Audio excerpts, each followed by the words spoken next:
Hello, friends. We are interested in the geography of our views, so please like and write in the comments from which city are you watching us, and were there loud stories of betrayal in your city. Perhaps the next story about betrayal will be from your city. And we start. Mark Taylor walked down the sidewalk outside his home in a suburb of Austin, Texas, with a slight smile on his face.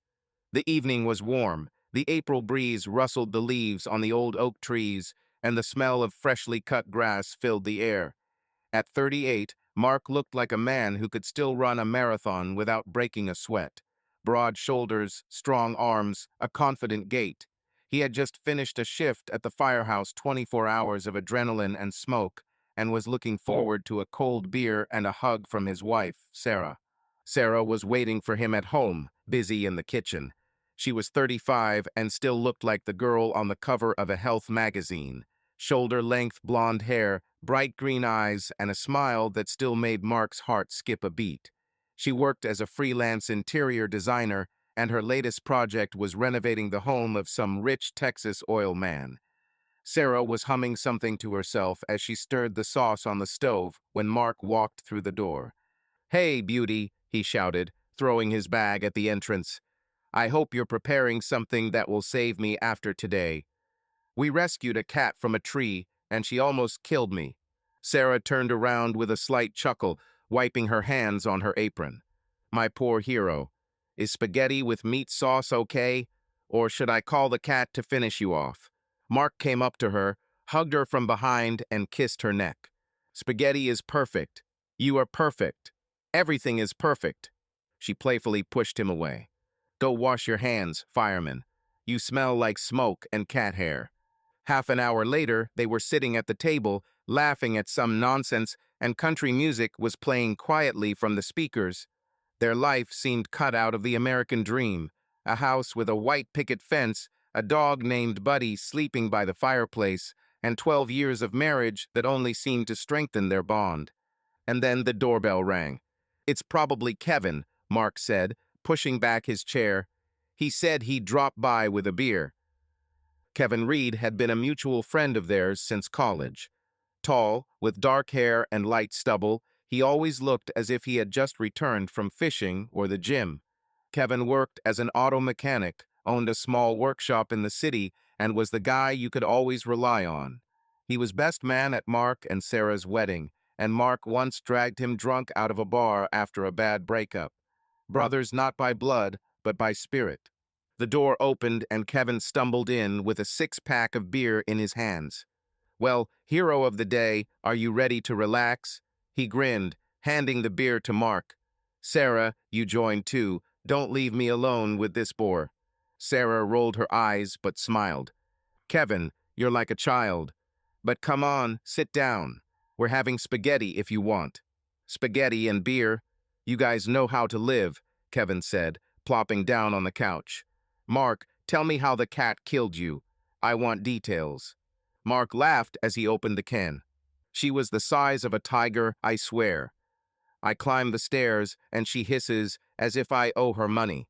The trio chatted and laughed until late in the evening. Kevin was talking about some client who brought him a car with a dead snake in the engine. Sarah was sharing gossip about her latest customer, and Mark was just sitting there, sipping his beer and thinking that life couldn't get any better.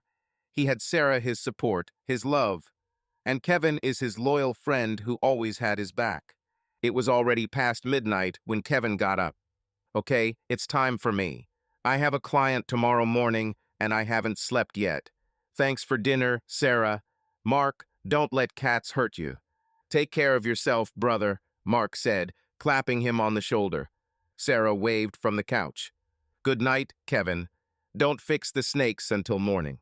The door closed, and the house fell into comfortable silence again. Mark looked at Sarah, who was clearing away the plates, and felt a warmth in his chest. "You know, we're the lucky ones," he said quietly. Sarah smiled without turning around. "Yes, Mark, very lucky people." And at that moment, everything really seemed perfect. But ideality is a fragile thing, and sometimes it collapses so quietly that you don't even hear the cracks. Spring in Austin was gaining momentum. The heat was starting to creep up, Magnolia flowers were blooming along the streets, and Mark and Sarah continued to live their measured lives. But something in the air began to change, barely perceptible, like a light smoke before a big fire. Kevin started coming in more often. It wasn't that Mark was against it, on the contrary. He was glad that his friend was nearby. For the past 6 months, Kevin has been going through a difficult divorce from Lisa, his wife of almost 10 years. She went to see some lawyer in Dallas, leaving Kevin with a broken heart and a lot of debt for the workshop. Mark saw how this crippled his friend. He became quieter, drank more often, and a kind of emptiness appeared in his eyes. One evening in mid-April, Kevin showed up on their doorstep again. In his hands is a bottle of whiskey instead of the usual beer. "Mark, brother, help me out," he said, rubbing his neck. "The house is empty, like a coffin. Can I sit with you?" Mark nodded, clapping him on the back. "Of course, come in. Sarah is just baking a pie. We'll fatten you up, otherwise you're as skinny as the hose on my car." Sarah looked out of the kitchen, wiping her hands on a towel. "Kevin, are you okay? You look like you've been run over by a truck." Kevin forced a smile, but it came out crooked. "It's just a lousy day. Lisa sent the papers for signature. Everything is official. 10 years down the drain." "Sit down," Sarah said softly, pulling out a chair for him. "I'll pour you some water. Or do you want something stronger?" "Whiskey will do," he muttered, putting the bottle on the table. They stayed until midnight. Kevin told how Lisa even took their old dog, how the lawyer squeezed the last money out of him. Mark listened, poured more whiskey, and patted his friend on the shoulder. "You can do it, Kev. You always manage. And Sarah and I are close, you know." Sarah sat opposite, resting her chin on her hand. She nodded, sometimes inserting something like, "Lisa never appreciated you," or "You deserve better." Her voice was warm, soothing, and Mark once again thought how wonderful she was, always ready to support not only him, but also their friends. But then Sarah started disappearing. At first, it was unnoticeable. She said that she was staying with a client. The oilman required improvements to the project, and Sarah wanted to bring everything to perfection. "Mark, you know how important this is," she said one day, packing her bag with her laptop. "If I make this house perfect, he will recommend me to his friends. This could be my big break." Mark nodded, kissing her forehead. "I'm proud of you, baby. Just don't burn out, okay?" "I won't burn out," she smiled. "I'll be back for dinner." But she did not return for dinner. I arrived closer to 10, with tired eyes and the smell of coffee on my clothes. "Sorry, Mark," she said, throwing her bag on the sofa. "This client is a perfectionist. I wanted to change everything at the last minute." Mark shrugged. "It's okay. I left you some pizza in the oven." She smiled gratefully, and everything seemed to be as usual. But such evenings began to repeat themselves. Once a week, then twice, then 3. Sarah left in the morning, returned late, and her phone was increasingly silent. Mark didn't attach any importance to this. He trusted her. She was building a career, and he was busy at work. Fires, training, night shifts. The life of a firefighter did not leave much time for doubt. Meanwhile, Kevin kept coming. Sometimes he called Mark straight from work. "Brother, I'm alone today. Can I drop by? I don't want to sit in this damn silence." "Of course, Kev," Mark answered. "The door is open." Sometimes Sarah was at home, sometimes not. If there was, the 3 of them would sit in the kitchen or in the yard, drinking beer and chatting. Kevin joked, Sarah laughed, Mark felt in his place. He saw how Kevin came to life in their company, how his smile became a little more sincere. And Mark was glad. He thought that he was helping his friend get out of the hole.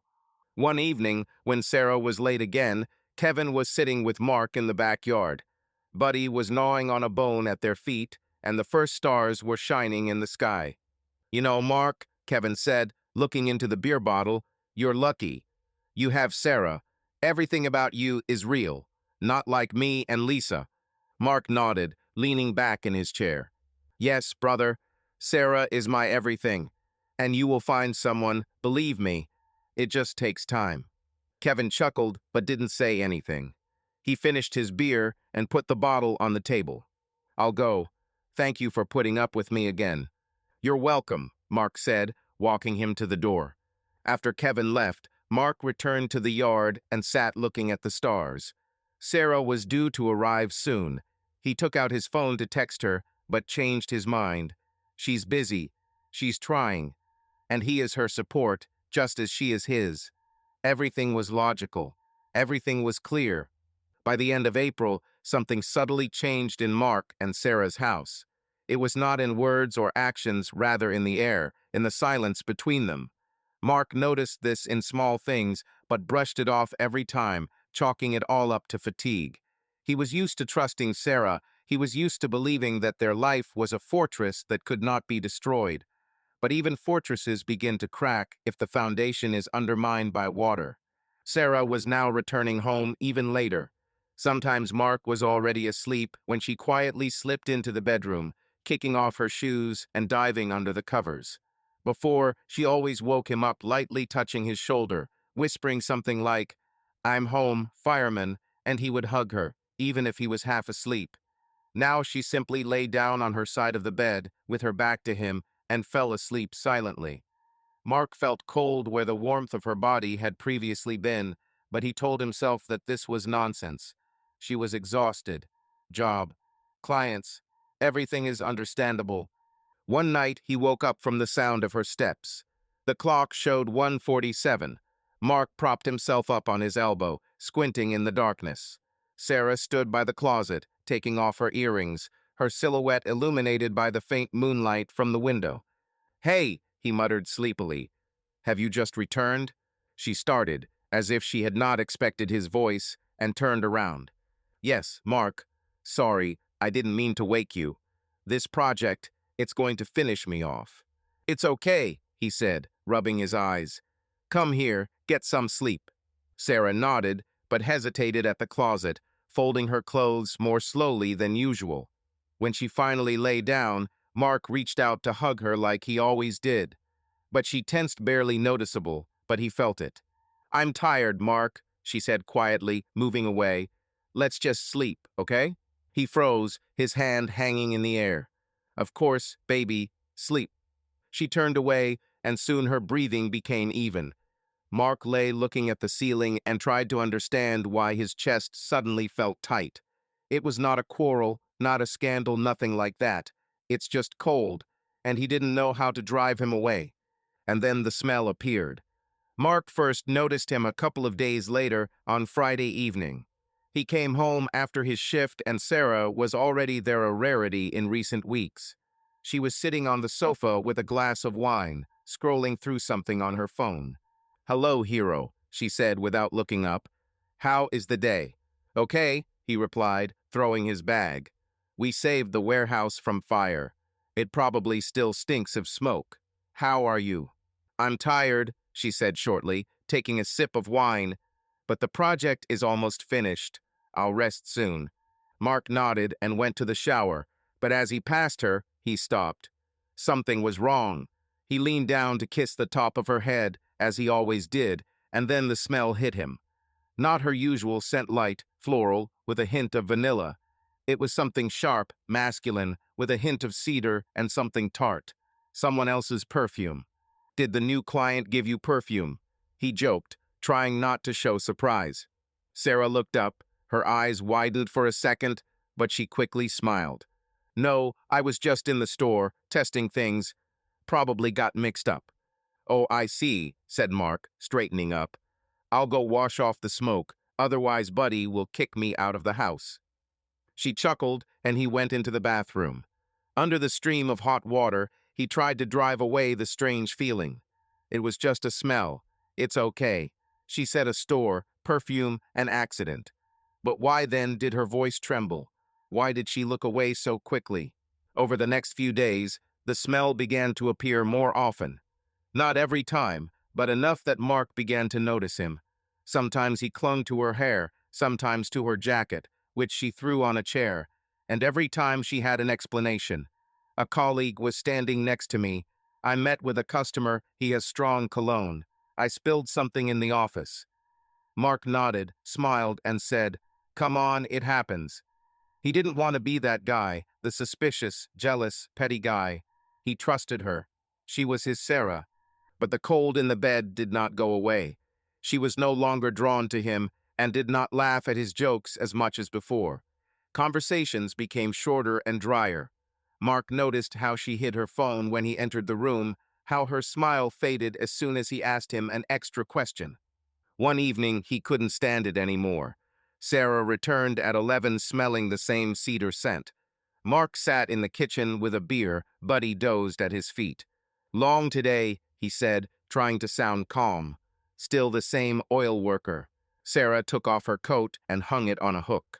Yes, he wants to remodel another room. She said it was the last time. Okay, Mark nodded, looking at her. Are you okay? You look? I don't know, tense. She froze for a second, then turned to him with a tired smile. I'm just exhausted, Mark. It's okay. I'll go to bed, okay? Okay, he said quietly, following her with his eyes. She went into the bedroom, and Mark remained sitting, twirling the bottle in his hands. The smell hung in the air like an uninvited guest. Stranger, cutting, and too familiar to be coincidental.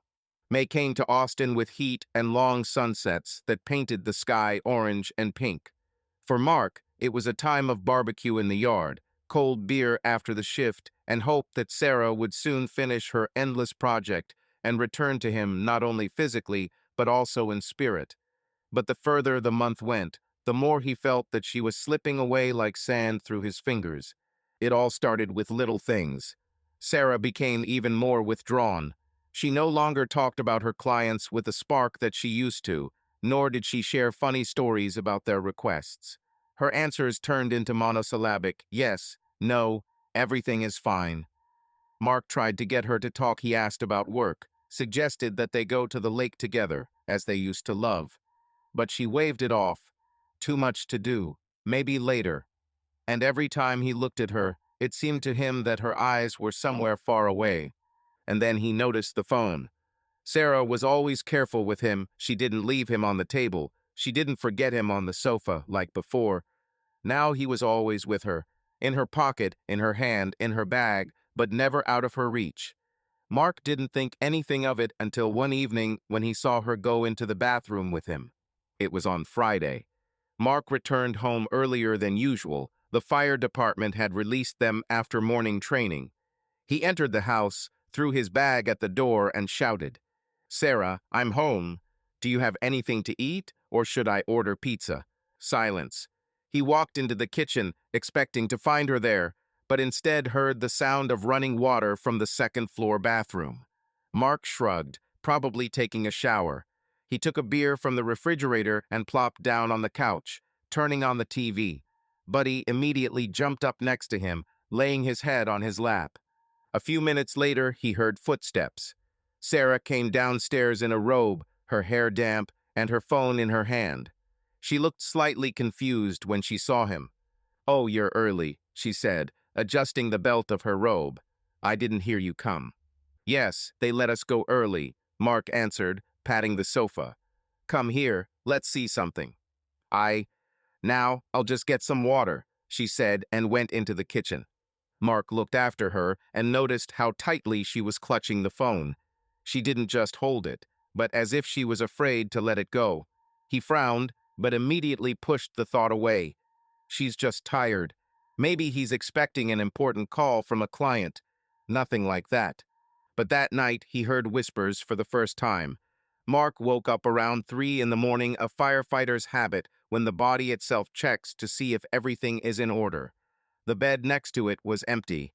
He stretched, thinking that Sarah might have gone to get water, but then he heard her voice quiet, muffled, coming from the corridor.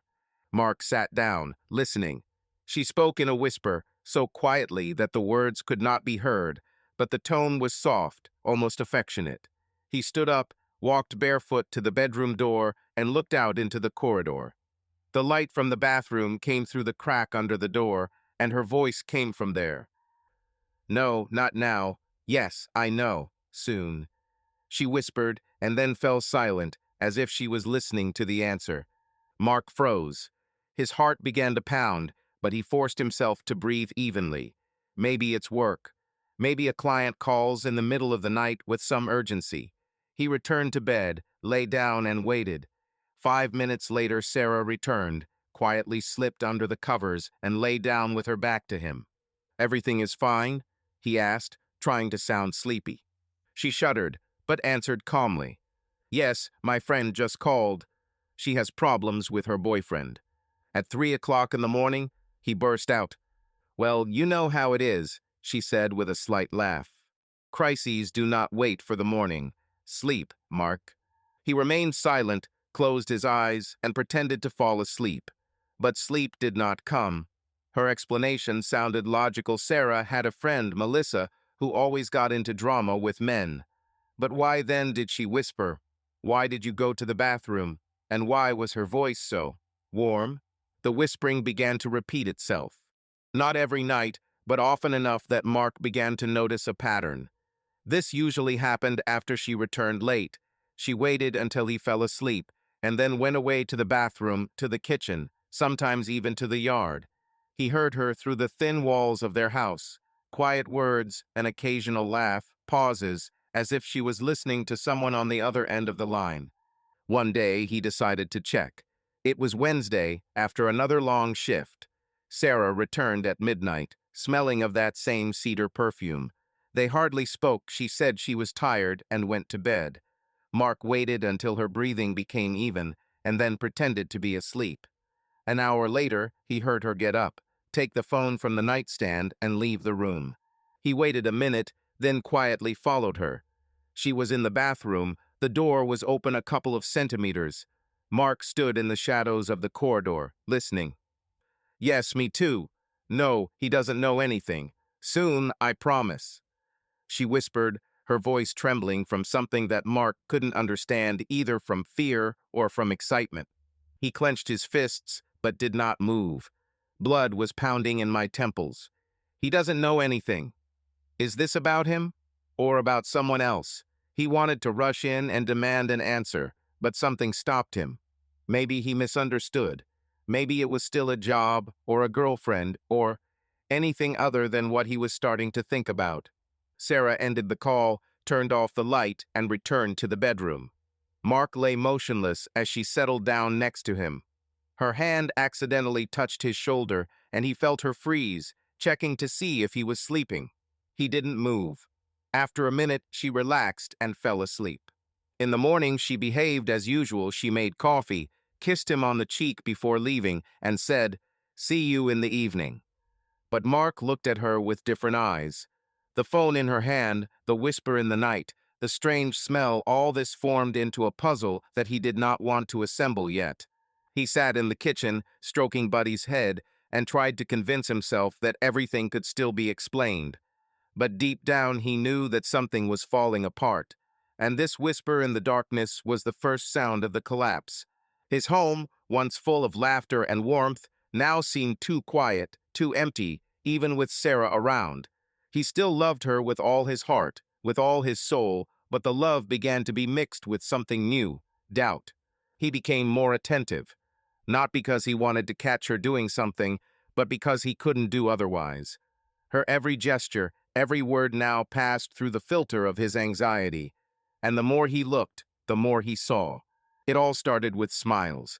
Sarah always loved to text with friends, clients, even with him when he was on shift. But now her phone has become more than just a tool. One evening, Mark was sitting on the sofa, flipping through the channels, and Sarah sat in the chair opposite with a glass of wine and a phone in her hands. He noticed this by chance. The corner of her lips twitched, her eyes lit up, and she smiled. Not that tired smile that she had been giving him lately, but a real, lively, almost childish one. Mark lowered the remote control. "What's so funny?" he asked, trying to sound casual. Sarah winced, quickly locked the screen, and put the phone on the armrest. "Oh, nothing. Melissa just sent me a meme about her new boyfriend," she said, sipping her wine. "You know what she's like." "Yeah, I know," Mark nodded, returning to the TV. But he didn't believe it. Not completely. Melissa could be funny, but that smile. It was too warm, too personal. and he began to notice her more often. This morning at breakfast, as Sarah sat with her coffee and phone, her lips curled into the same soft smile as she typed something with quick fingers. In the evening, when they were having dinner, she kept glancing at the screen, and her face glowed not from the light of the phone, but from something inside. Mark tried not to think about it. He told himself that she was simply happy to work, that the project was finally coming to an end, that she had found inspiration. But then he began to notice nervousness. It was subtle, almost imperceptible, but he knew her too well to miss. One Saturday, he returned home from a run. Sarah was in the kitchen, standing at the sink, washing dishes. The phone lay nearby, screen down. Mark came in, wiping sweat from his forehead with a towel. "Hey, baby," he said, opening the refrigerator. "Would you like us to order something for the evening?" She turned around, but her movements were sharp, almost convulsive. "Oh, you're already back," she said, wiping her hands on her apron. "Yes, you can order it. Anything." Mark took out the water, took a sip, and noticed how she quickly grabbed her phone and put it in her jeans pocket. Her fingers trembled slightly. "Everything is fine?" he asked, putting the bottle on the table. "Yes, of course," she answered, too quickly. "Just waiting for a call from a client. I don't want to miss out." On Saturday, he was surprised, raising an eyebrow. "Well, you know these oil workers," she said with a forced smile. "They don't care about weekends." Mark nodded, but something sank inside. She turned to the sink, continuing to wash the plate, although it was already shiny. Her shoulders were tense, as if she was waiting for him to say something else. But he said nothing, went into the living room, and turned on the TV. Buddy immediately ran over, wagging his tail, and Mark scratched him behind the ear, trying to distract himself. Nervousness began to appear more often. When he entered the room, Sarah instinctively hid the phone, putting it face down, putting it in her bag, sometimes even pressing it to her chest like a shield. If he came too close, she began to fuss. She suddenly remembered that she needed to check the mail, then she ran for water, then she said that she needed to call. Her voice became higher, her words became shorter, and her eyes could not lie. One evening they were sitting at dinner, a rare moment when she was home on time. Mark cooked the steaks and opened a bottle of wine, hoping that this would bring back at least some of their former closeness. They chatted about trifles, about the weather, about Buddy chasing a squirrel in the yard. But then her phone vibrated on the table. Sarah dropped her fork and grabbed it so quickly that the wine glass almost tipped over.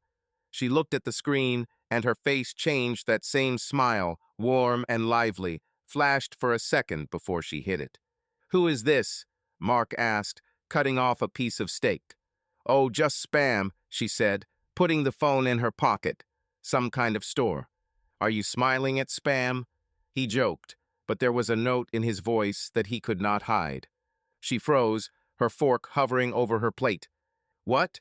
"No, I just remembered something funny." "Never mind, Mark."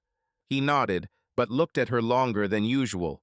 Her cheeks turned slightly red. She looked away and started talking about something else, about a new project, about how the oilman wants a swimming pool in the living room. But Mark was no longer listening. He saw how her fingers fiddled with the napkin, how she kept glancing sideways at the pocket where the phone lay. Later, when they were clearing the table, he decided to check. Sarah went into the bedroom, leaving the phone on the kitchen table, a rare oversight.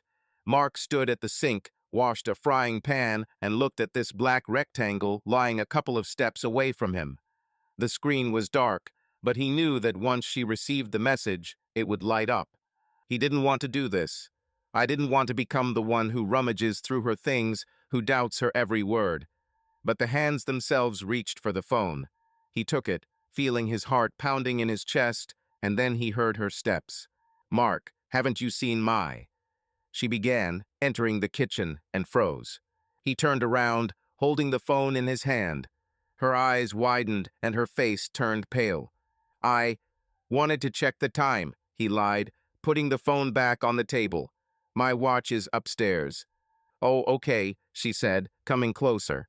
Her voice was shaking, but she quickly took the phone and put it in her pocket. I'll see for myself. I'll go to bed, I'm tired. Good night, he said, looking after her. She left, and Mark remained standing, looking at the empty table. Her reaction, her eyes, they screamed about something that he did not want to admit yet. Smiles while texting, nervous movements, whispers in the night, someone else's smell. All of this was like pieces of a puzzle that he was afraid to put together. He turned off the light in the kitchen and sat down on the sofa. Buddy crawled over to him, put his head in his lap, and Mark stroked him, looking into the darkness. Sarah's eyes didn't lie, but he did not yet know what they were hiding, and maybe he wasn't ready to find out yet. By the end of May, the heat in Austin had become almost tangible, sticky, heavy, as if the air itself was pressing on my shoulders. Mark felt this pressure not only outside, but also inside. His home, his refuge, now seemed like a minefield, where every step could lead to an explosion. He still tried to hold on to his normal life, to his faith in Sarah, but the cracks were getting wider, and something dark was seeping through them. That evening, Mark was home alone. Sarah left for another meeting with a client, or so she said. He no longer asked for details because her answers were always the same. Oilman, project, I'll finish soon. He sat in the backyard with a bottle of beer, watched Buddy chase fireflies, and tried not to think about what was happening. But thoughts still crawled into my head like annoying flies. The door slammed at about 10 o'clock in the evening. Sarah entered the house, leaving her bag at the entrance. Mark heard her steps and shouted from the kitchen. Hey, are you hungry? I can reheat leftover chicken. No, thank you, she responded, her voice sounding tired. I ate with a client. I'll go take a shower. Okay, he said, returning to his beer. She walked past him without looking at him and went upstairs. Mark noticed how her fingers clutched the phone, how she pressed it to her chest, as if she was afraid that it would slip out. He shook his head and took another sip. Everything is fine. She's tired. I'm just tired. A few minutes later, he heard the sound of water coming from the bathroom. Sarah left her phone on the kitchen table, a rare occasion when it fell out of her sight. Mark glanced at him briefly, but did not move. He didn't want to be that guy. I didn't want to delve into her life.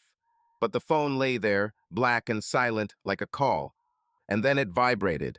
Once, briefly, but the screen lit up. Mark froze, looking at him. The notification flashed too quickly for him to make out the words, but he saw the name, K, and something about today. His heart began to pound. Two. Could be anyone, a colleague, a client, a friend. But for some reason, Kevin popped into my head. He immediately pushed the thought away. No, this is stupid. Kevin is his brother, his friend. He stood up, not quite understanding what he was doing, and took the phone in his hands. Not to unlock it, he didn't even know her password, but to take it to her. It was logical. She's in the shower, the phone vibrates, suddenly something important happens. He'll just help. It's okay. Mark walked up the stairs, phone in hand. The sound of water came from behind the bathroom door, and he was about to knock when suddenly the door swung open. Sarah stood in the doorway, wet, with a towel around her body, her hair stuck to her shoulders. Her eyes widened when she saw the phone in his hands. "What are you doing?" she shouted, her voice breaking into a squeal. Mark was taken aback, stepping back. It vibrated. "I wanted to bring you something urgent. Don't take my things." She snatched the phone from his hands so abruptly that she almost dropped the towel. "How many times have I told you, Mark? This is mine." He raised his hands, trying to calm her down. "Sarah, I didn't look. Just thought." "Don't think for me," she interrupted, her face red with anger. "This is my personal life, my affairs. Don't you trust me?" Mark fell silent, looking at her. Her reaction was like a punch in the gut. He expected her to laugh, to say, "Oh, sorry, I'm just nervous," or something like that. But this cry, this look, there was something more in it than just irritation. It was fear. "I trust you," he said quietly, lowering his hands. "I just wanted to help." She clutched the phone in her hand, her chest heaving with heavy breathing. "Okay," she finally managed, looking away. "Just don't touch my things, okay?" I'll figure it out myself. Okay, he nodded, feeling something shrinking inside. Sarah walked past him into the bedroom, slamming the door. Mark remained standing in the corridor, listening to the water dripping from her hair onto the floor. He slowly went downstairs, sat down on the sofa, and stared into space. Buddy ran up and nuzzled his hand, but Mark barely noticed. Her scream echoed in my head. Don't take my things. My personal life. These were not just words, it was a wall that she built between them. And this wall grew every day, with every whisper in the night, with every foreign smell. He remembered the notice. To Kevin. No, it can't be. Kevin was his friend, his brother. But then who? Client? Girlfriend? Why was she so mad because he just picked up the phone? If there's nothing there, why shout? Mark finished his beer, but the taste seemed bitter. He stood up, walked into the kitchen, and threw the bottle in the trash. Then he looked at the stairs leading to the bedroom. The light there had already gone out. Sarah had gone to bed, or pretended to be asleep. He didn't follow her. For the first time in 12 years of marriage, he did not want to lie next to her. Instead, he sat in the backyard, looking at the stars. Buddy settled down at his feet, and the warm wind stirred the grass. Mark tried to find an explanation. Maybe she's really nervous. Maybe the project finished her off. Maybe he himself is inventing problems where there are none. But her eyes, full of panic, her scream, they did not give him peace. Summer in Austin was heating up, and so was the tension in Mark and Sarah's home. After that scene with the phone in the hallway, they both tried to pretend that nothing had changed. Sarah became a little softer. She smiled at him in the morning, prepared breakfast, and even suggested watching a movie together one evening. Mark clung to these moments like a drowning man clutching at a straw, hoping that everything would return to its place. But deep down he knew the crack had already appeared, and it would not heal on its own. He started to notice more, not on purpose, but as if his eyes and ears were now working on a different level. He saw Sarah put her phone down, even when she was just going to get water. I heard her whispering at night, thinking that he was sleeping. And every time he asked, "Is everything okay?" she answered, "Yes, Mark, everything is fine," but her smile was strained and her gaze wandered away. And then he remembered her password. This happened by chance a couple of weeks ago. They were sitting in the kitchen. Sarah was checking something on her phone. It seemed like a meeting schedule. She typed while Mark stood at the stove, frying eggs. He glanced over his shoulder, not to spy, but just like that, mechanically. Her fingers quickly entered the code, 2519. He didn't even realize he had memorized it until later that day when he found himself repeating the numbers in his head. 2519. Their wedding day is September 25th. It was nice. And that gave him a clue that he had no intention of using just yet. But that evening changed everything. It was Friday, early June. Sarah said she was going to Melissa's birthday, that same friend who always got into drama. "I'll be back late," she said, putting on earrings in front of the mirror in the hallway. "Don't wait for me, okay?" "Have fun," Mark said, sitting on the couch with a beer. "Say hi to Melissa." Sarah smiled sincerely for the first time in a long time, it seemed to him, and left. The door closed and the house fell silent. Mark was left with Buddy, the TV, and the thoughts he was trying to drown out. He didn't want to suspect her. I didn't want to think that she was lying. But the smell of cedar perfume, the whispers in the night, her scream in the corridor, all this was spinning in my head like a broken record. She returned around 2 in the morning. Mark heard the key turn in the lock, how she stumbled over the threshold and cursed quietly. He lay in the living room on the sofa, pretending to be asleep, not because he was waiting for her, but because he could not sleep in their bedroom, where her coldness was still in the air. Sarah walked past, throwing her bag and phone on the kitchen table. She smelled of wine and something else, that same sharp, masculine aroma. "Mark?" she called quietly, but he did not answer. She stood there for a second, then staggered and went upstairs. A few minutes later, he heard the bed creaking. Sarah fell asleep or passed out, judging by how much she had drunk. Mark lay looking at the ceiling and felt something heavy growing inside.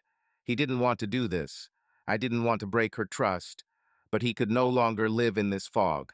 He stood up, quietly walked into the kitchen, and looked at her phone. The black screen looked at him like a challenge. Mark took it in his hands, feeling his palms sweat. 2519. He entered the code, and the screen came to life. The wallpaper is a photo of them from the lake, a couple of years ago, where they are laughing and hugging each other.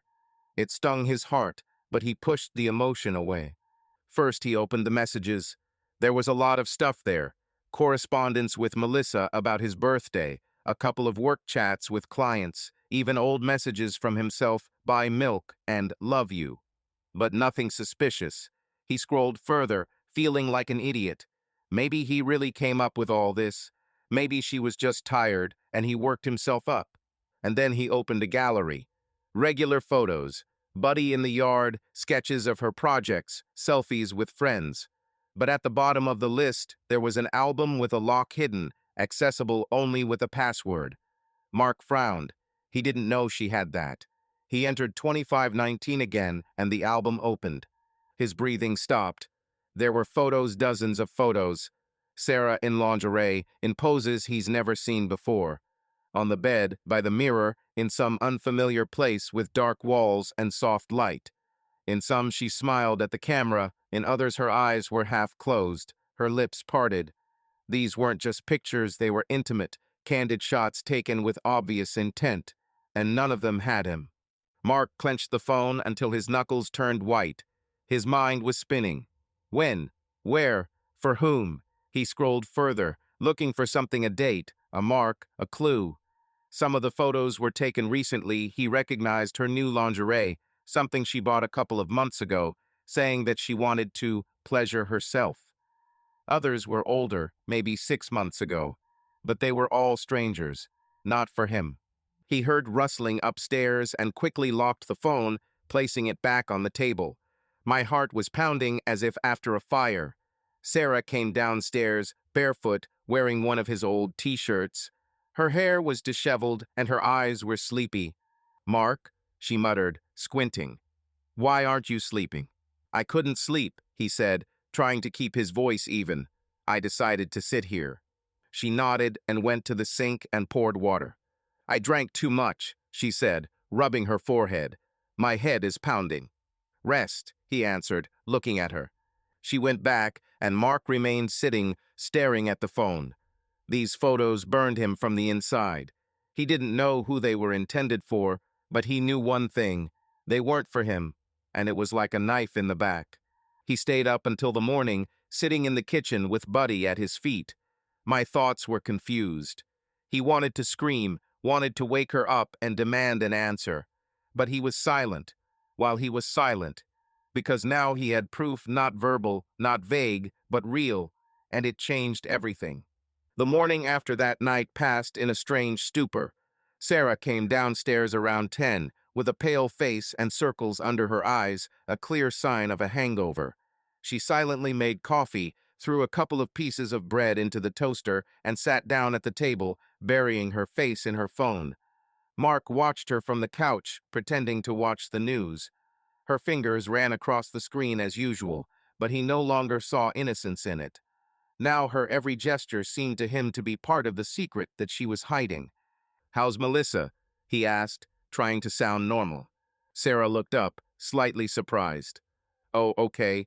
Having fun as always. I drank too much champagne and danced on the table." "Sounds like her," Mark nodded, looking away to the TV. The conversation died down. Sarah finished her toast, drank her coffee, and went upstairs, saying that she needed to finish the sketches. Mark was left alone, with Buddy and a buzz in his head. Those photos from the hidden album never left his mind. He tried to find an explanation for them. Maybe it was a surprise for him that she never dared to show. But he knew it was a lie. These pictures were too personal, too candid, and they didn't show a bit of their shared life. In the evening, Sarah left again. She said that she was going to the customer to discuss the final details. Mark didn't argue. He waited until her car was around the corner and went into the bedroom. She took the phone with her, but he already knew the password. He needed more answers. He began to search not in her things, but in their common life, in the little things that he had not noticed before. He opened her closet and ran his hand along the shelves. Everything was there as usual: her dresses, his old t-shirts, a box with their wedding photos. Nothing suspicious. But then he noticed her bag, the one she took yesterday for her birthday. She lay in the corner, carelessly thrown.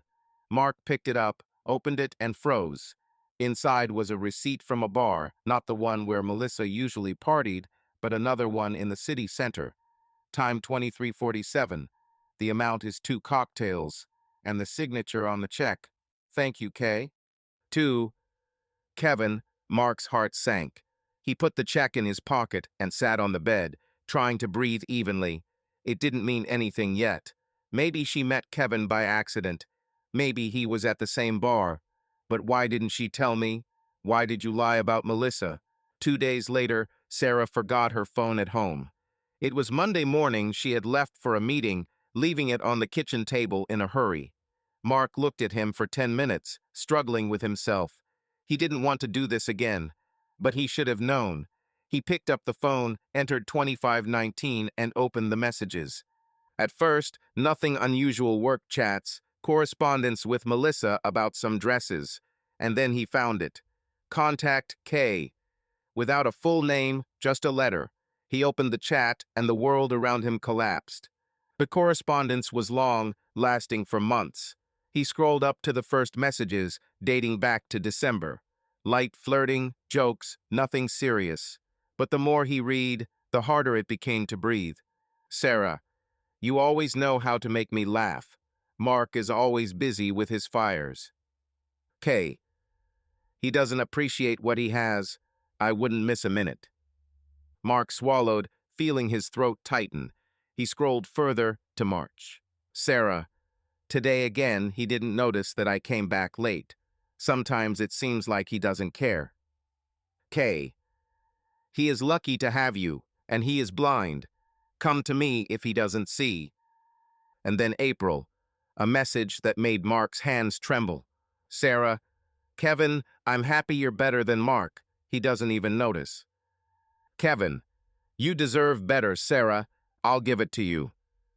Kevin, his friend, his brother. Mark dropped the phone on the table, but immediately picked it up again, unable to stop. He returned to the gallery and opened the hidden album. Now he looked at the photo more carefully, and I saw what I missed last time. One of the photos was taken in their bedroom. He recognized the bedspread blue with a small pattern, which they had bought a couple of years ago. Sarah was lying on the bed, wearing black lace lingerie, her hair scattered across the pillow. The camera was somewhere above, as if someone was standing above it. Someone who was in their house, in their bedroom. Mark felt the blood rush to his head. He enlarged the photo, looking at the details. In the corner of the frame, the edge of his old fireman's jacket could be seen hanging on a chair. This was their place, their bed, and she shared it with someone else. He scrolled further. Another photo: Sarah in the same pose, but now with a smile, looking at the camera. And shadow. Barely noticeable, but clear: the shadow of the man holding the phone. Tall, with broad shoulders, like Kevin. Mark turned off the phone and put it back on the table. His hands were shaking and his ears were ringing. He stood up, walked into the yard, and sat down on a chair, looking at the empty lawn. Buddy ran up and nuzzled his knee, but Mark didn't move. Everything was logical. Too logical. Kevin, who came to them more and more often. Sarah, who disappeared at night. The smell of cedar is the same cologne that Kevin loved to wear back in college. Whispers in the bathroom, smiles while texting, and screams when he picks up the phone. And now this is a photo in their bedroom, words in messages. "You are better than Mark." He didn't know what to do. Scream? Run to Kevin and beat him until he bleeds? Wake up Sarah and lay out everything he found?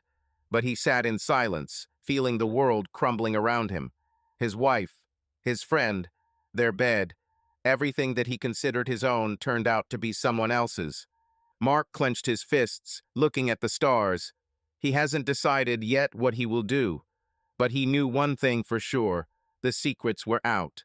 And now they cannot be hidden back. Mark spent the next few days on some kind of strange autopilot. He got up in the morning, made coffee, patted Buddy on the head, and went to the fire department for his shift. On the outside, everything looked as usual. He joked with colleagues, put out small fires, even helped a newbie master the stairs. But there was emptiness inside him, cold, echoing like an abandoned house. The photo in their bedroom, the correspondence with Kevin, the words, "You are better than Mark," all this was spinning in his head, but he was silent. Not a word to Sarah, not a peep from Kevin. He just lived as if nothing had happened. Sarah didn't seem to notice anything. She returned to her routine, leaving in the morning, returning late, sometimes with the same cedar smell, sometimes with a tired smile. She thought everything was fine. Mark saw it in her relaxed shoulders, in the way she casually left the phone on the table, confident that he wouldn't touch it. She even became a little warmer one evening. She hugged him in the kitchen, pressing her cheek against his back, and said, "Are you okay, fireman? You've been quiet lately." Mark froze, feeling her hands on his waist. Her voice was soft, almost gentle, like before. He turned slowly, looked into her eyes, and forced a smile. "Just tired, baby. The shifts are hard." "My poor thing," she said, kissing him on the cheek. "Get plenty of rest, okay?" "Okay," he nodded, watching her go into the living room with a glass of wine. She didn't know. She didn't know that he saw her secrets, that he kept them inside himself, like a grenade with the pin pulled, and he wasn't going to tell her. "I haven't planned to yet." He needed time to understand what to do, how to live with this knowledge. He didn't want to explode. He didn't want to destroy everything at once. He wanted. He didn't know what he wanted. Maybe some evidence. Maybe a miracle that would explain everything differently. On Wednesday morning, he went to work as usual. Sarah was still asleep, curled up under the covers on her side of the bed. Mark looked at her before leaving. Her blonde hair was scattered across the pillow. Her lips were slightly parted. She looked so familiar, so was he. But he knew it was an illusion. He quietly closed the door and left. During his shift, he was absent-minded. One of the guys, Joe, noticed this while they were cleaning equipment after a call. "Hey, Taylor, where are you?" he shouted, throwing him a rag. "You look like you saw a ghost." "I just didn't get enough sleep." Mark shrugged it off, wiping the hose. "Everything is fine." "Well, make sure you don't fall asleep on the stairs," Joe chuckled, returning to his work. Mark nodded, but his thoughts were far away. He thought about Sarah, about Kevin, about how Kevin came to see them a couple of days ago, brought beer, sat on the couch, joked as if nothing had happened. Mark looked at him then and couldn't believe that this guy, his best friend, could stick a knife in his back. But now he knew, and Kevin didn't seem to suspect anything either. He patted Mark on the shoulder, called him brother, and then left, leaving behind that same cedar smell. At home, everything went as usual. Sarah was cooking dinner, a rarity in recent months. She hummed something to herself while stirring the sauce on the stove, just like in the old days. Mark sat at the table, twirling a fork in his hands and looking at her. She looked happy, calm, confident that her secret is hidden safely. "How is the day?" she asked, placing a plate of pasta in front of him. "Okay," he answered, looking at the food. "We saved the garage from fire. The owner forgot to turn off the gas." "A hero, as always," she smiled, sitting down opposite him. "Eat, otherwise it will get cold." He nodded, picked up his fork, and began to eat. The food was delicious, but he could barely taste it. Sarah chatted about a new project, how a client wanted a marble bath, and Mark listened with half an ear, nodding in the right places. She did not notice that his smile did not reach his eyes, that his hands trembled slightly when he put the glass on the table. After dinner, she turned on the TV and settled down on the sofa with the phone. Mark sat down next to him, pretending to watch a movie. Her fingers ran across the screen again, and he noticed that same smile, warm, lively, not for him. She typed something, then chuckled as if she had read a joke. "Melissa again?" he asked, without taking his eyes off the screen. "Yeah," she answered without raising her head. "She tells how her cat destroyed the kitchen." "Funny," he said quietly, and she didn't even hear the note in his voice. At night, she fell asleep quickly, clinging to the pillow. Mark lay next to him, looking at the ceiling. He heard her breathing evenly, calmly. Her phone was on the nightstand, face down. He could pick it up again, check what she wrote. But he didn't. What he had already seen was enough for him. Mark has never been one to give up without a fight. 12 years in the fire department and prior military service had taught him how to act when a situation became unmanageable. He was tired of doubts, of the silence that suffocated him from the inside. The correspondence, the photo in their bedroom, the smell of cedar, it was all like smoke indicating fire. And he decided to find the source, even if it broke his heart. The idea for the camera came about on a Friday morning while he was cleaning equipment at the station. Newbie Travis showed off his miniature Wi-Fi camera, tiny, about the size of a lighter, with an adhesive backing and a battery that lasts a couple of days. He bought it to film stunts on a motorcycle, but Mark immediately realized that this was what he needed. Not for Sarah, he didn't want to delve even deeper into her life, but for Kevin. If Kevin was who Mark suspected him to be, then the truth might be hiding in his home, in his bedroom. The chance came that same day. Kevin called after lunch, his voice cheerful, as if nothing had happened. "Hey, brother," he said. "Remember what I said about repairs in the garage? Tomorrow I'll put up the shelves. Will you drop by to help? Beer on me." Mark squeezed the phone, feeling everything tense inside. Kevin called him to his house to where, perhaps, everything was happening. "Of course," he answered, trying to sound even. "At what time?" "By 10. Bring your tools if you want." "Agreed," Mark said and hung up. He stayed up almost all night, thinking about the plan. Sarah noticed his restlessness at dinner. He picked at his food without looking at her. "Are you okay?"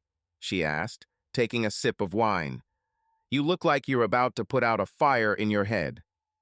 "I'm just thinking about tomorrow," he lied, forcing a smile. Kevin called for help with the garage. "Oh, that's nice," she said, and her voice trembled a little, almost imperceptibly, but Mark caught it. "Say hi to him." "I'll tell you," he nodded, looking into her eyes. She looked away first. In the morning, he packed his bag of tools, but added something else. He bought a camera the day before at an electronics store, the same one as Travis, with a phone app. At home, he tested it, connected it to Wi-Fi, set up recording. It was almost invisible, black, matte, with a tiny lens, ideal for his purpose. Kevin lived 10 minutes away in a one-story house on the outskirts of Austin. A shabby lawn, a garage with a pickup truck, and a workshop. Everything is as usual.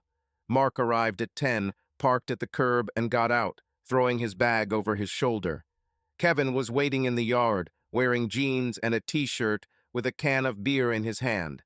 "Well, finally, the hero of the day," he shouted, grinning. "I thought you would oversleep." "I'm a fireman, Kev," Mark said, clapping him on the shoulder. "We don't sleep, we put out the fire." "Ha, exactly," Kevin laughed, handing him a beer. "Come on, I'll show you what needs to be done." They started in the garage. Kevin wanted to hang metal shelves along the wall for parts. They measured, drilled, and screwed. Mark behaved as usual, jokes, egged Kevin on when he dropped screws. But all the time he was waiting for a chance to get inside the house, to the bedroom. The moment came a couple of hours later. Kevin went inside for a beer and a snack.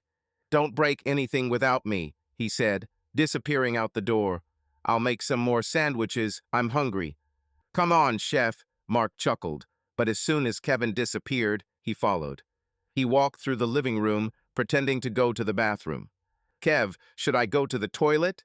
he shouted so as not to arouse suspicion. Mark nodded to himself and turned not into the bathroom, but into Kevin's bedroom. The door was slightly open, directly opposite the kitchen. He knew he didn't have much time. The room was simple: a bed with a rumpled blanket, a bedside table with a lamp, a closet in the corner. There was a pair of socks lying on the floor and an empty bottle of beer on the nightstand. Mark quickly looked around and chose a place, the top shelf of the closet, behind a box of some old magazines. He took the camera out of his pocket, turned it on, glued it to the shelf, and moved the box to hide it, leaving the lens free. The camera looked at the bed and part of the room. He checked the application. The picture was clear. The battery will last 2 days. Recording is in the cloud. Kevin shouted from the kitchen. "Mark, did you drown there or what?" "I'm coming," he responded, quickly leaving the bedroom. He returned to the garage as if nothing had happened. Kevin brought beer and sandwiches, and they finished work for lunch. The shelves hung straight. The garage looked a little more decent. Kevin patted Mark on the back. "Thank you, brother. Without you, I would have been fussing for a week. Will you stay for football?" "Not today." Mark shook his head. "We need to go home. Sarah is waiting." "Say hi to her," Kevin said with a smile that made Mark's stomach clench. "I'll tell you," he nodded, taking the bag. At home, he behaved as usual. Sarah returned in the evening, smelling of coffee and that cedar aroma.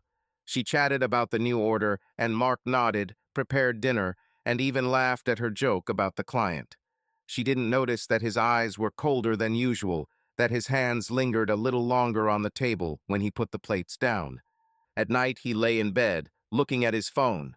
The application showed a live broadcast from the camera. Nothing yet. Kevin was sitting in the living room, watching TV, drinking beer. The bedroom remained empty. Mark turned off the screen and closed his eyes, but sleep did not come. He waited. He didn't know what exactly: proof, refutation, something that would either completely destroy his world or give him hope. Sarah slept next to her. Her breathing was even. She thought everything was fine. Kevin thought everything was fine. And Mark was silent, like a soldier before a battle, knowing that his army ingenuity had worked. Now it remained to see what the camera in Kevin's bedroom would show. Mark didn't check the camera right away. He gave her time a day, then 2. He wanted everything to look natural so that he wouldn't be tempted to screw himself up ahead of time. But inside he knew that delay was just a way to delay the inevitable. Sarah continued to live her life, leaving in the morning, returning late, smiling at him as if nothing had changed. Kevin called a couple of times, chatted about small things, even offered to come over for a barbecue on the weekend. Mark answered calmly, joked in response, but every conversation was like a knife turning in a wound. By Wednesday, he couldn't stand it anymore. It was his day off. Sarah had gone to another meeting with a client, leaving him alone with Buddy and the silence of the house. He sat in the kitchen, drank coffee, and looked at the phone. The camera app flashed a notification. The recording had accumulated over 2 days. He squeezed the mug in his hands, feeling his heart begin to beat faster. This was the moment of truth. He could delete the application, throw away the phone, forget about everything. But he couldn't. Not now. Mark opened the app and started browsing through the entries. At first, nothing special. Kevin went into the bedroom, changed clothes, and went to bed. The camera recorded his lonely evenings. He watched TV in the living room. Sometimes he went out into the yard to smoke. Mark scrolled through the empty hours until he reached Tuesday evening. The time on the recording showed 21:13. The bedroom door opened, but it wasn't Kevin. It was Sarah. She walked in, throwing her bag on the floor, and looked around. Her hair was down, and she was wearing the same black dress she had worn for Melissa's birthday. Mark froze, looking at the screen. She shouldn't have been there. She told him that she would be late with a client, and that she would be back late. But here she is, in Kevin's bedroom. A second later, Kevin came in. He closed the door, walked up behind her, and put his arm around her waist. Sarah turned and smiled the same warm smile that Mark had seen when she was texting. They said something to each other. The camera did not record sound, and then began to kiss. Mark squeezed the phone so hard that the screen almost cracked. He wanted to turn it off, but couldn't look away. They moved towards the bed, but did not stay there. Kevin pulled her hand, and they left the bedroom. The camera lost sight of them, and Mark was about to scroll further, but then he noticed movement in the corner of the frame. A part of the living room was visible through the open bedroom door, and a sofa. The same old leather sofa on which they all sat dozens of times, drinking beer, watching football, laughing until they cried. Sarah and Kevin appeared in the frame. She sat down on the sofa, he sat down next to her, and a second later they were kissing again. Her hands slid under his t-shirt, his fingers unbuttoning her dress. Mark watched as they shed their clothes, as Kevin pressed her against the back of the sofa as her legs wrapped around his waist. It wasn't just a video. It was a blow to the chest, knocking the air out of the lungs. They had sex right there on the same couch, where Mark had sat with Kevin less than a week ago, where they drank beer and discussed renovating the garage, where Sarah once fell asleep with her head on his shoulder while the three of them watched some stupid movie. This was their place, what they have in common, and now it has become alien. The recording lasted 12 minutes. 12 minutes that changed everything Mark knew about his life. When they finished, Sarah stood up, straightened her hair, and put on her dress. Kevin hugged her from behind, whispered something in her ear, and she laughed. Then they left the frame, and a few minutes later, the footage showed Kevin returning to the bedroom alone, going to bed as if nothing had happened. Mark turned off the phone and put it on the table. His hands were shaking, his head was in chaos. He stood up, walked into the yard, and sat down on a chair, looking at the empty lawn. Buddy ran up and nuzzled his knee, but Mark didn't move. He saw it. He knew it, but I still couldn't believe it. Everything was logical. Too logical. Sarah disappeared at night, returning with the smell of cedar Kevin's cologne. Correspondence where she wrote that Kevin was better than him. Photos of their bedroom taken by someone who knew their home. And now this is a video that left no room for doubt. His wife and his best friend, on that very couch. He sat like that for an hour, maybe two. The sun burned his neck, but he did not notice. Sarah returned home around 6, leaving her bag at the door. "Hello, fireman," she shouted from the doorway. "Are you home?" "In the yard," he responded, his voice even, as if nothing had happened. She came out to him, holding a bottle of water. "It's hot today, isn't it?" she said, sitting down next to him. "How is the day?" "Okay," he answered, looking at her. "And yours?" "Oh, I'm exhausted," she sighed, taking a sip of water. "The client is redoing everything again. But I'll finish it soon, I promise." "Okay," he nodded, without looking away. She smiled, patted Buddy on the head, and went into the house. She thought everything was fine. I thought he didn't know anything. And Mark looked after her and felt something breaking inside. He saw shocking footage. And now he could not forget them. After Mark saw the video, he didn't explode.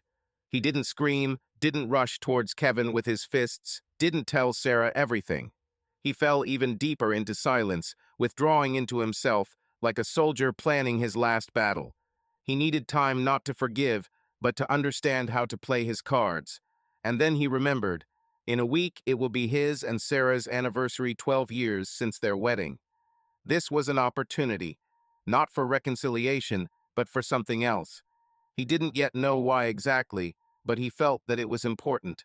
He decided to organize dinner, not just for the two of them, but on a grand scale with family and friends. It would seem natural. Mark always loved to gather loved ones, grill steaks in the yard, and open a beer to the accompaniment of guitar chords. Sarah won't suspect anything strange. Kevin, too. And Mark. Mark wanted to look them in the eye, surrounded by those who knew them. I wanted to see how they would pretend. On Thursday, he said to Sarah at breakfast, "Listen, baby, Saturday is our anniversary. Let's have dinner. Let's call our parents, Melissa, Kevin, a couple of guys from work. Let's note it properly." Sarah looked up from her coffee, slightly surprised. "Oh, exactly, the 25th. She hesitated, but then smiled. "Good idea. We haven't gathered for a long time. What to cook?" "I'll take care of the meat and grill," he said, stirring his coffee. "You can make a salad or that sauce of yours that everyone loves." We agreed, she nodded, and her smile became a little wider. "It will be fun." She looked pleased. Maybe she was even happy.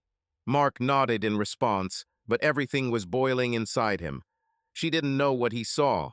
I didn't know that this dinner was not just a holiday. He began to prepare. I called my parents. They lived an hour away and were delighted with the invitation. Mom immediately promised to bring her signature pie. Sarah's father, a widower from Houston, also agreed to come. Mark called his friends. Melissa, who immediately began squealing with delight, and a couple of colleagues from the fire department, including Joe. And finally, Kevin. "Hey, brother," he said when Kevin answered the phone. "Sarah and I have an anniversary on Saturday. We gather everyone in the yard. There will be a grill and beer. Will you come?" "Anniversary? Damn, it's been 12 years already?" Kevin laughed. "Of course I will. Should I bring something?" "Just myself," Mark said, trying to keep his voice even. "And maybe a couple of cans of your favorite IPA." "Consider it done," Kevin replied. "See you Saturday, brother." Mark hung up and clenched his fists. Kevin sounded the same as always, easy, friendly. It was as if he hadn't slept with his wife on the very couch where they all sat together. By Saturday, everything was ready. Mark spent the morning in the yard. He set up tables, hung garlands with light bulbs, and set up the grill. Sarah was busy in the kitchen, mixing sauce and chopping vegetables. She hummed something under her breath, and Mark, looking at her through the window, almost believed that everything was the same as before. But then he remembered the video her laugh with Kevin, her hands on his back, and the illusion collapsed. The guests began to arrive at 6. Mark's parents arrived first. His mother hugged him and immediately began praising the garlands. Sarah's father, a silent old man with a gray beard, shook his hand and handed him a bottle of bourbon. Melissa flew into the yard squealing, hugging everyone, and Joe and Travis from the fire station came after her, bringing a case of beer. Kevin was the last to arrive, around 7. He walked into the yard with a six-pack of IPA in his hands, wearing his usual t-shirt and jeans. "Happy anniversary, brother," he shouted, slapping Mark on the shoulder. "Sarah, are you still putting up with this bore?" Sarah came out of the house with a bowl of salad and laughed. "Barely, Kevin." "Hello." They exchanged glances, quick ones, but Mark noticed. It wasn't just a friendly look. There was warmth in him, which he had already seen in her correspondence in that video. He clenched his jaw, but smiled. "Glad you came, Kev. Beer is in the fridge. Meat will be here soon." The evening went on as usual. The grill was smoking, the steaks were sizzling, and music was playing from an old speaker. The parents sat at the table, remembering Mark and Sarah's wedding, how she almost fell off her shoes on the dance floor, how Mark tore his pants trying to catch the bouquet. Melissa was talking non-stop. Joe was telling stories from work. Travis was trying to get everyone to play poker. Sarah was in her element, laughing, serving food, pouring wine. Kevin joked and egged Mark on, just like old times. They looked so normal. It's as if nothing has changed, as if they hadn't broken his heart. Mark held on. He fried meat, poured beer, smiled when necessary. But all the time he was watching. Saw Sarah accidentally touch Kevin's hand while giving him a plate. The way Kevin winked at her when no one was looking.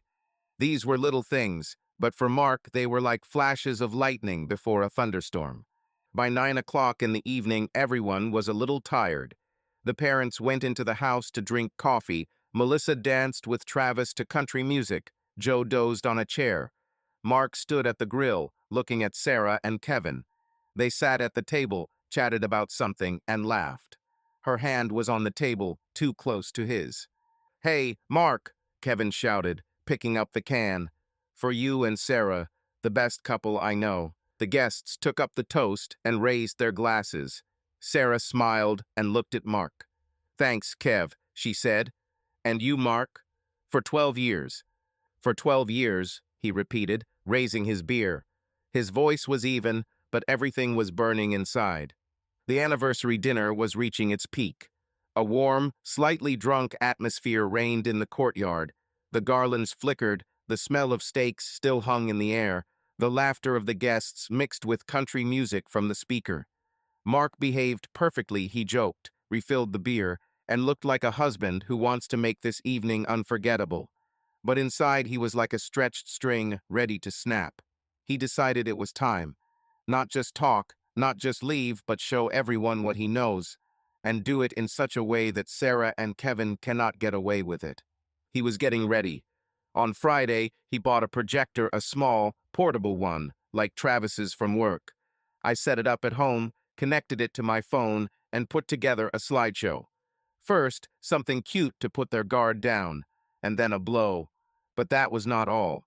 The day before dinner, rummaging through the laundry basket for his t-shirt, he came across her panties' black lace, the same one she wore when she was staying with a client. There were stains on them, traces of betrayal. Mark froze, looking at them. He and Sarah hadn't had sex in over a month. He was too exhausted. She was too cold. It's not his. This is someone else's. He threw them into a box, small, wrapped in gift paper, and hid them in the garage. This will be the first blow. By 10 o'clock in the evening, the guests had relaxed. The parents were sitting in the house with coffee. Melissa was flirting with Travis at the snack table. Joe was telling stories to Sarah's father. Sarah and Kevin remained in the yard, sitting at the table, laughing at something. Mark watched them through the kitchen window while he washed the dishes. Her hand was on the table, too close to his. He pursed his lips and realized it was time. He walked out into the yard, holding in his hands a small box wrapped in red paper with a gold bow.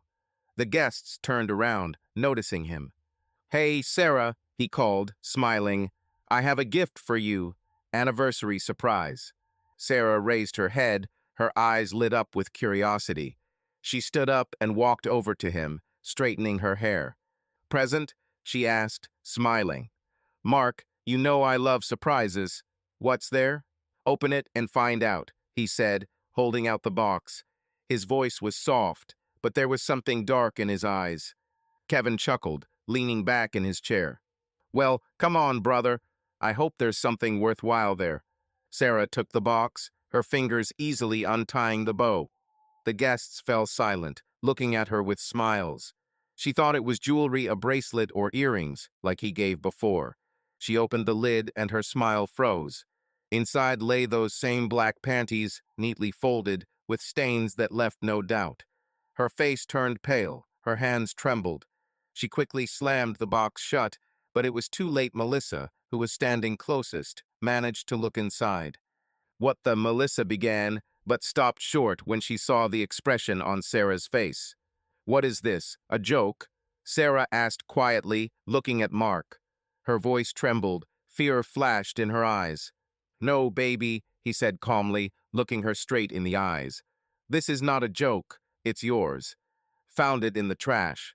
We haven't slept with you for a long time, right?" The guests fell silent. Tension hung in the air like smoke before a fire. Kevin sat up straighter in his chair, his grin disappearing. "Mark, what are you doing?" he began, but Mark raised his hand to stop him. "That's not all," he said, taking the projector out of his bag. "I have one more gift. For all of you." He placed the projector on the table and connected it to the phone. Sarah looked at him, clutching the box in her hands, her lips trembling. Kevin stood up and stepped closer. "Brother, maybe that's enough?" he said, but there was nervousness in his voice. "Sit down, Kev," Mark said coldly. "This concerns both of you." He hung the sheet on the clothesline, a screen for the projector. Guests gathered around, some with curiosity, some with anxiety. The parents left the house, attracted by the silence. Mark turned on the projector, and the first photo appeared on the sheet: their wedding. Sarah in a white dress, Mark in a suit, both laughing. The guests smiled, some even clapped their hands. "Oh, how cute," Mark's mother exclaimed. The next photo is their first vacation on the lake, then how they painted the house, laughing with brushes in their hands. Sarah stood nearby, still holding the box, her face tense, but she was silent. Kevin stared at the screen, clutching his beer can. The slideshow continued. Buddy as a puppy, their first New Year together. Everyone was touched and whispered. And then the picture changed. Full-screen photo from Sarah's hidden album. She is in black lingerie on their bed, smiling, looking at the camera. The guests gasped.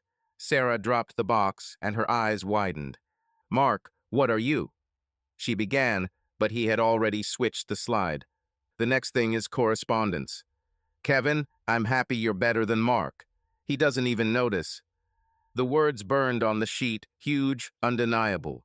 Kevin took a step towards Mark. but froze when the video appeared on the screen.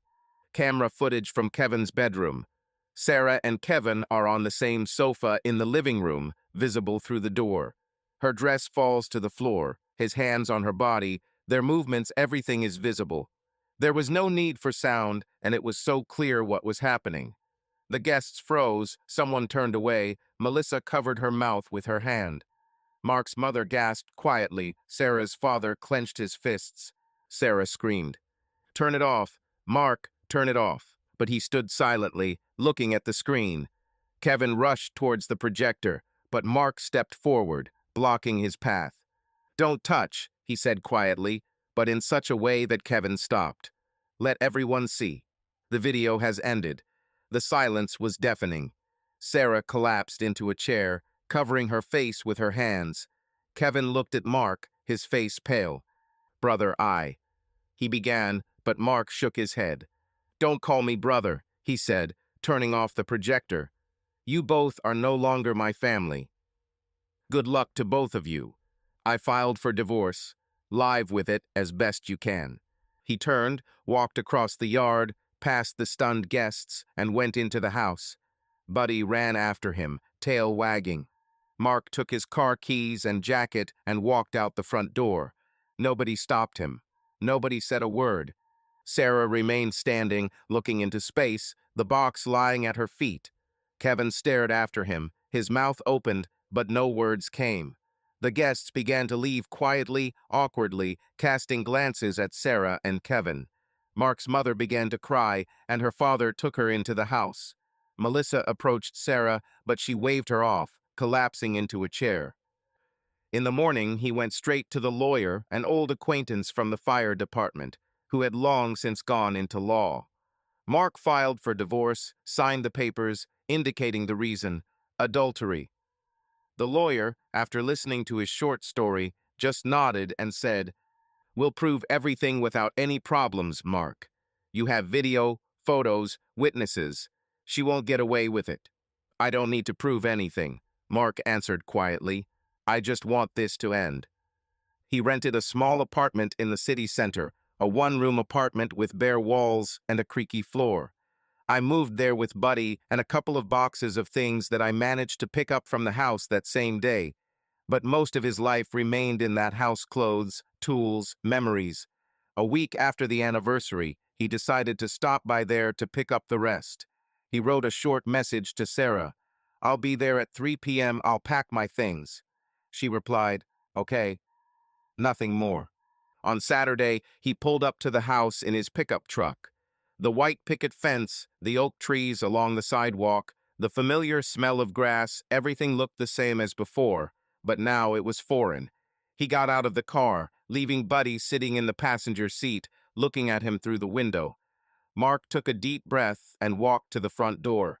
It was slightly open. He heard voices inside. Sarah said something, quietly, almost in a whisper, and then a man's voice, familiar, low. "Kevin." Mark froze in the hallway, clutching the keys in his hand. He didn't expect this. Not today, not now. He stepped into the living room and saw them. Sarah stood by the sofa, wearing jeans and a t-shirt, her hair pulled back into a messy ponytail. Kevin sat next to him, his hand resting on the back of the sofa as if he were the boss. They both turned around as Mark entered. Sarah turned pale, Kevin straightened up, his face tense. "Mark," Sarah began, her voice trembling. "I didn't think that you—" "I said at 3, he interrupted, his voice cold but even. "I'll pack my things and leave." Kevin stood up and stepped forward. "Listen, brother, let's talk." This word, brother, was the last straw. Mark felt something burst inside.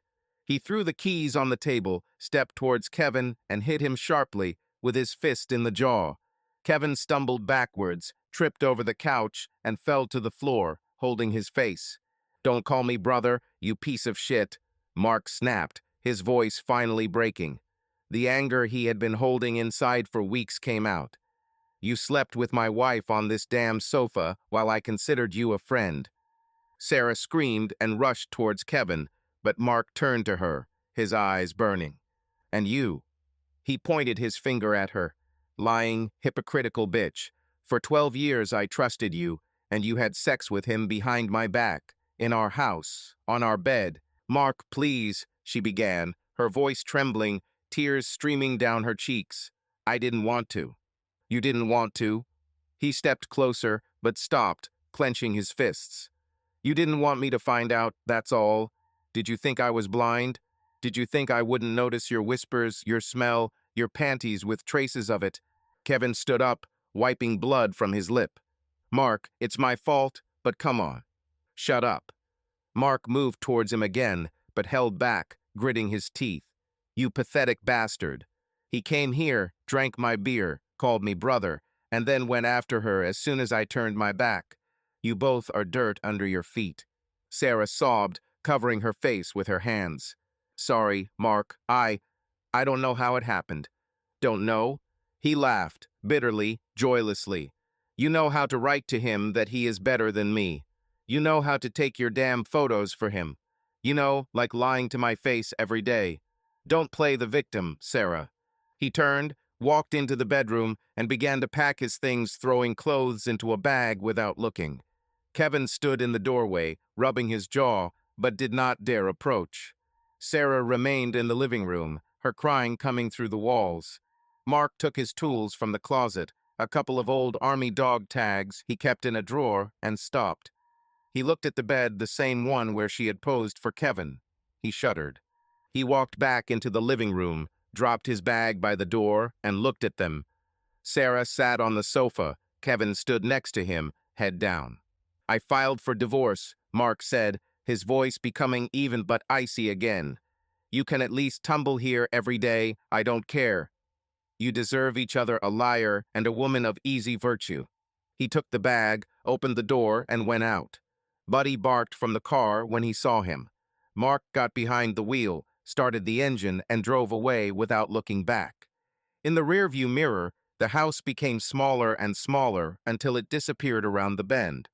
He hit Kevin, poured out everything he was holding inside, but it didn't bring relief. Only emptiness remains cold, heavy, like smoke after a fire. A year has passed since the night Mark left home, leaving Sarah and Kevin in shock and silence. The divorce was completed quickly. The lawyer did everything as he asked. The house was left to Sarah. Mark took only his car, Buddy, and part of his savings. He didn't want anything that would remind him of the past. Life moved on. He worked in the fire department, rented the same one-room apartment in the center of Austin, and sometimes met with friends. Buddy became his shadow, a faithful dog who slept at his feet and greeted him from work. Mark didn't look for a new relationship and didn't look back. He simply lived. Friday evening, June. Mark rarely went to clubs, but Joe and Travis persuaded him to get out, to relax, forget about the fires at least for the night. They went into a nightclub in the city center, noisy, with neon lights and loud music. Mark sat at the bar, sipping whiskey, while the guys flirted with some girls near the dance floor. He wasn't in the mood, but decided to stay, at least for the company. And then he saw her. On stage, under red light, in shiny lingerie, and holding a pole. Sarah. Her hair was longer than he remembered, dyed a bright platinum blonde, her face covered in a layer of makeup, but it was her. She moved to the music, twisted, smiled at the crowd professionally, but without soul. Their gazes met. Her eyes widened for a second. She lost her rhythm a little, but quickly pulled herself together and continued dancing. Mark froze, clutching his glass. He didn't expect this. Not here. Not like that. When her number ended, she disappeared backstage. Mark finished his whiskey, feeling something stir inside him, not anger, not pain, but something cold and curious. He called the bartender. The blonde who danced, he said, nodding toward the stage. Can I have her for a private dance? The bartender nodded and glanced towards the backstage. Yes, I'll find out now. Name? Sarah, Mark said, and the bartender left. 5 minutes later, he was led into a separate room, dark, with a leather sofa and dim lights.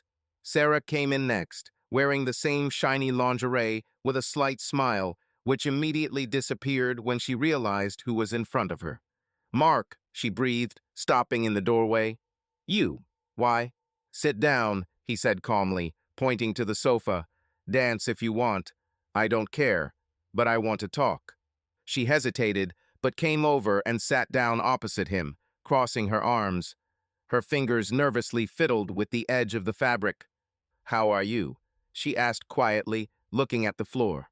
Better than you, apparently, he answered, looking at her. How did you get to this point, Sarah?